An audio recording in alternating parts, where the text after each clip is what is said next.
mind me, just doing seated calf raise on the PCH. I am one of the only owners of a seated calf raise in a home gym setting. So obviously this is not a piece of equipment most of you will have or ever want to purchase. It's a quick, easy purchase. I got this for like $250 on Amazon. I'll show a body weight modification, but we do want to do some seated calf raise options because standing calf raise gets more of the upper calf, your gastrocnemius or gastrocs muscle, and with the knee bench you get more soleus, that's the lower calf muscle, and for most people that is the one that lags, and it helps actually push out against the gastroc when it's developed to add some meat and thickness to the calf. Very important for ankle mobility too. This is actually a loaded stretch in a lot of ways. So I'll show this option. You want to go lighter weight on this. We're going very slow controlled tempo for 3 straight minutes, and even when you have to pause or rest, you're resting in that stretch position, intraset stretch. So I'm set up on the balls of the feet. I'm going to start with a stretch. Initially too, what I'll do is I'll just kind of push down and get more tension in that bottom position. Do a deep belly breath and sink in. And here we go. We're going to go slow 2 seconds up, squeeze for 1, 2, lower for 2, hold for 2. That's 1 rep. We're going to get 3 straight minutes of this. 2 up, 2 hold, 2 down, 2 hold. Keep repeating that pattern. One of my favorite ways to build the calves. Most people do calf raises, they'll do like, even if they do 20 reps, they'll do a rep per second and be done in 20 seconds. This is a muscle group that is very slow twitch, very resistant to fatigue, and really responds well to long duration time under sets, slower tempos. If you go really fast, you're just using your Achilles tendon and you're not really using the muscles as much. So when trying to build a muscle, you gotta slow things down. Here's a nice option, all right? Not ideal because, especially for 3 minutes, let's go here so I don't hit the garage thing. It's gonna be really tough in the quads. And you wanna get as low as you can. So maybe for the first minute, you're in a lower position. Second minute, you're a little higher. Third minute, you're a little bit higher. Your rest pause is needed. You know, figure it out. I don't like the dumbbells on the knees option people do seated calf raises with. I just think it's stupid. It doesn't really work. Not very effective. So we're gonna get into a wall sit position. Bring the heels as close to your body as you can. Hold that position. Squeeze for 1, 2. Lower 1, 2. And this, we're not gonna be able to get as big of a stretch. So this is just about more of a continuous tempo. You're gonna get a lot of low quad and quad in general, but it's one way to work the soleus as well. Or by the way, you can also just do a previous standing calf raise option and just say you're not gonna get a lot of soleus work in this program. But again, I just wanted to show you what I use, what I recommend. The gold standard to calf training in general is you got to do some straight-legged and some bent knee or bent-legged options for maximum development, so the choice is yours. You want these hamstrings? Take a number. Let me tell you something. I know a little bit about hamstrings, and I also know that many of you don't, okay? Based on what you said, they cramp up a lot, the weakest part of your body. It is really legitimately one of the biggest go muscles in the body. It's a key performance muscle. It also looks just beautiful when it hangs, the way the meat just hangs and catches the sun and the light, catches the light in the sun. You know what I'm talking about. We're going band seated calf raises, and we're going 3 straight minutes, and we're going slow controlled tempo. You're going as light as you need to own the movement and really start to finally feel your hamstrings do the work and condition them. It is actually a very fast twitch muscle, but if you don't have enough endurance and stamina and range of motion and connection built into it, it's not going to go fast twitch for you, and you're risk hamstring strain. So I'm going to get set like this. I got a low anchor point. I'm off the edge of the bench. You want to probably never fully extend because, you know, based on where the anchor point is, the band might come off. But I'm here. I'm going to pull in, squeeze for 1, 2, really flex and squeeze them hard and come out 1, 2, 3, 4. In, 1, 2, and while I'm here too, I'm squeezing. My abs are crunched. I'm holding the bench tight. 2 seconds, hold, squeeze, 3 to 4 seconds out. The further I come away from the bench, the more tension in the band, the harder it is. You could also, as you fatigue, you can move the bench forward. Maybe the first 60 to 90 seconds you go harder, and if it gets too hard, you can't continue. Move forward a bit. Again, you've got options. But this is, like I mentioned, the sliding leg curls, the hamstrings. You work high hamstrings with more hip hinging movements, those type of patterns. You work low hamstrings with more knee flexion movements. So this is actually just trying to drive the low hamstring development that legs in a lot of people. It also is very supportive to the knees.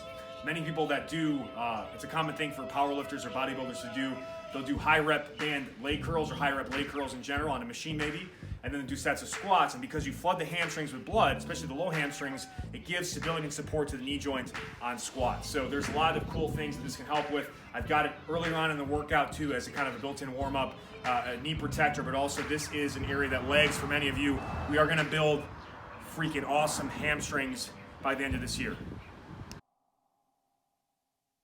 Yo, love this banded split squat sequence. I want you to focus on progressing with increased band tension, moving further away from the anchor point, or adding more focus on range of motion and connection. You could add a weight vest, you could add dumbbells, but again, when I do this, I'm doing body weight, because again, it is so challenging, especially if you use a thick band and move further away. We're going low mid anchor point.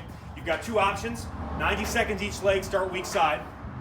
And the first option is going to be band behind the knee to work a terminal knee extension and really hammer those lower quad teardrop muscles. Also improve your body's ability to get that knee past the toe. So we get ankle mobility. By the way, that's fine as long as the foot's flat and it doesn't bother your knee. We actually want to be able to develop that, because most sport, you'll see the knee has to go past the toe to properly perform athletic movements. So unless you want to just be super stiff and have no motion at the ankle, which is going to cause knee pain anyway.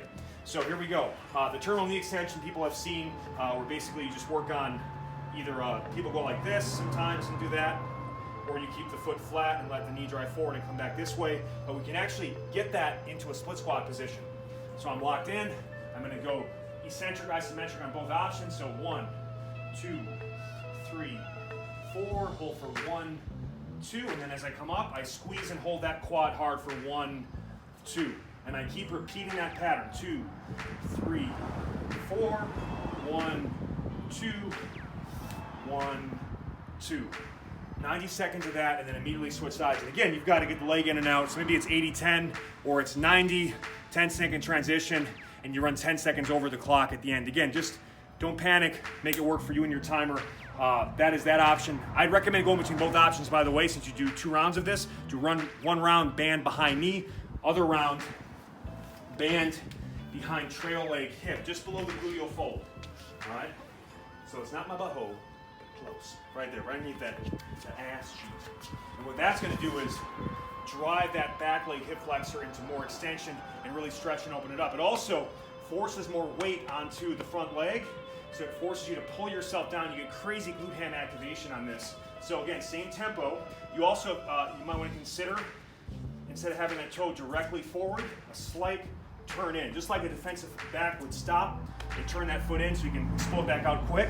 Same concept there. So I'll show that. And I'm going, digging that back toe in, and I'm going 1, 2, 3, 4, 1, 2, pushing back through, and then you can get a little squeeze at that glute at the top. Get the full extension while keeping the ribs and shoulders down. 2, 3, 4, 1, 2, push through. So again, you do these, it unmats all those tissues, but the burn, the pump is off the charts. Don't underestimate this exercise. Don't! Yo, banded lateral squats, you've got 2 different attachment options. I would recommend doing one round, the other the next round, so you get the best of both worlds. This first one, I'm putting it right on the inside of the leg, and I'm kind of going 3/4 with it, so that is actually going to help pull me down into a better position, improve hip flexion, and get rid of some impingement in the hip where that femoral head, the femur, head of the femur actually can run into the pelvis. It helps clear space for the joint and gives you tension to push against. So I'm here, 90 seconds per side, eccentric-isometric tempo. I'm going to go 1, 2, 3, 4, hold for 1, 2, push back. 1, 2, 3, 4, hold for 1, 2, push back, and you'll feel it actually clearing space in the hip. Trail leg, again, just like on those, same concept. This will actually help you get better to it, those sliding lateral lunges, but same concept here. This leg is tight, engaged throughout. 2, 3, 4. I'm hitching at the hips, but my back is flat, my shoulders are higher than my hips. I'm pausing, holding that position, pressing the foot flat, pushing to return. The other option is you go true side-facing anchor point around the hips. You get set, nice good wide stance, and it's going to pull me down into position, so I have to actually control eccentrically more, but then actually have to resist and push back against the band tension. So I'm here, I'm going to sit into that leg, 2, 3, 4, hold for 1, 2, push back. 1, 2, 3, 4, hold for 1, 2, push back. And I actually felt, because I did a couple reps with the band positioned the other way, I got more range of motion. So start, if you're gonna do both options, start here, and then move to the other one the next round. You'll feel more range of motion and more benefits. And again, this one is not about adding load, it's about getting comfortable in the end ranges, enhancing mobility, bulletproofing the joints. This will also prep you for a lot of the explosive stuff that comes later on in the program. Woo! Yo, round 5 kind of ties it all together. We do a lunge complex, alternating lunge complex to finish with band resistance at about hip level here. You're gonna start facing away for alternating reverse lunges, and then turn the other way and do facing the anchor point, alternating forward lunges. Having the band here is gonna, for the reverse lunge, pulls you down more into it to have to really force you to control and stabilize. It gives your hips resistance to push back to the return again. So it's actually enhancing glute ham. When we turn the other way, you're enhancing the quad stress and the more explosive nature. This is gonna get your body ready for a lot of the plyometric stuff to come. Great conditioner, and the big focus is we stick the landings, all right? So I get enough tension in the band to walk away. We're gonna do alternating legs. I'm gonna step back, land soft, hold for a count, just stick it, pull right through. Same thing other side. Land soft, pull through, land soft, pull through, and I keep repeating that pattern. If you don't want to do the alternating, I like to get opposite arm leg pattern going. You can also just keep the hands here. I rock that out quickly because it's 90 seconds each position. Turn this way. And now, again, like start a little bit closer because it's going to rip you down. You've got to really have, this is going to bulletproof your knees. I've seen some fitness experts say never do forward lunges because they're so bad for you. It's like, this is one of the few ways to train your body to decelerate against forward momentum and bulletproof your joints. So it's only bad if you don't make it progressive and start at the right point. And the bands are really joint friendly. So what we're gonna do is step forward, land soft, hold for 1 or a 1 to 2 count there, explode back. So we gotta stick that landing. Stick, hold, you can go here too. Stick, hold, stick, hold, stick, hold, and keep repeating that pattern. And again, what I love about it, it's very aerobic mixed with fast twitch. It's when the twitch is woke, okay? Fast twitch. So it's really gonna wake up the body, and the blend of that fast twitch but alternating legs, conditioning, fast twitch, power endurance, a lot of good stuff happens. I just had a fat loss burp because these movements fire things up. But that's what I want you to do. You could also just do reverse lunges, forward lunges, stacked 90 seconds each. The band tension is gonna really help improve your whole body, trust me.